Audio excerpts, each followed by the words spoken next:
ନମସ୍କାର। ମୋ କବିତାର ଶୀର୍ଷକ ମଲା ଜହ୍ନ। ତମେ ଗଲା ପରେ ଦେଖିନି ଜହ୍ନକୁ କି ମାପିନି ଆକାର ତାର, କେବେ ସିଏ ଛିଣ୍ଡେ କେବେ ସିଏ ପୁରେ, ହିସାବ ରଖେନା ତାର। ଡର ଲାଗେ ତାକୁ ସାମ୍ନା କରିବାକୁ, କାଳେ ଦେଖିଲେ ମୋତେ ହସିବ, କଥା ଛଳନାର ତାତ୍ସଲ୍ୟରେ ପୁଣି ତୁମ କଥା ପଚାରିବ। କି ଉତ୍ତର ଦେବି ତାରି ପ୍ରଶ୍ନର, କି ତମେ ତ ଦେଇଛ ଧକ୍କା, ଛଳନା କରିଛ ମୋର ମନ ସାଥେ, କଲ ପୁଣି ଅଣଦେଖା। ଯେଉଁ ପ୍ରେମ ପାଇଁ କରୁଥିଲି ଗର୍ବ ସେ ନଥିଲା ତ କେବେ ମୋର, ମୃଗତୃଷ୍ଣା ପଛେ ଧାଉଁଥିଲି ଖାଲି ହେଲେ ତମେ ହେଉଥିଲ ଦୂର।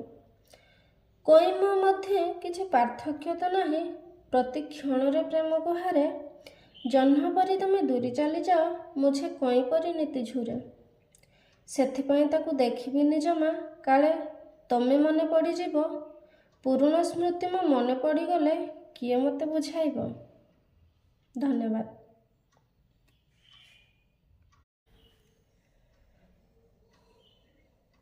ନମସ୍କାର।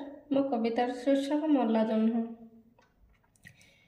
ତମେ ଗଲା ପରେ ଦେଖିନି ଜହ୍ନକୁ କି ମାପିନି ଆକାର ତାର, କେବେ ସିଏ ଛିଣ୍ଡେ କେବେ ସିଏ ପୁରେ, ହିସାବ ରଖେନା ତାର। ଡର ଲାଗେ ତାକୁ ସାମ୍ନା କରିବାକୁ, କାଳେ ଦେଖିଲେ ମୋତେ ହସିବ, କଥା ଛଳନାର ତାତ୍ସଲ୍ୟରେ ପୁଣି ତୁମ କଥା ପଚାରିବ। କି ଉତ୍ତର ଦେବି ତାରି ପ୍ରଶ୍ନର, କି ତମେ ତ ଦେଇଛ ଧକ୍କା, ଛଳନା କରିଛ ମୋର ମନ ସାଥେ, କଲ ପୁଣି ଅଣଦେଖା। ଯେଉଁ ପ୍ରେମ ପାଇଁ କରୁଥିଲି ଗର୍ବ ସେ ନଥିଲା ତ କେବେ ମୋର, ମୃଗତୃଷ୍ଣା ପଛେ ଧାଉଁଥିଲି ଖାଲି ହେଲେ ତମେ ହେଉଥିଲ ଦୂର।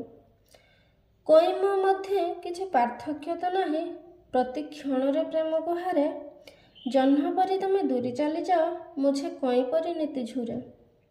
ସେଥିପାଇଁ ତାକୁ ଦେଖିବିନି ଜମା, କାଳେ ତମେ ମନେ ପଡ଼ିଯିବ, ପୁରୁଣା ସ୍ମୃତି ମୋ ମନେ ପଡ଼ିଗଲେ କିଏ ମୋତେ ବୁଝାଇବ। ଧନ୍ୟବାଦ।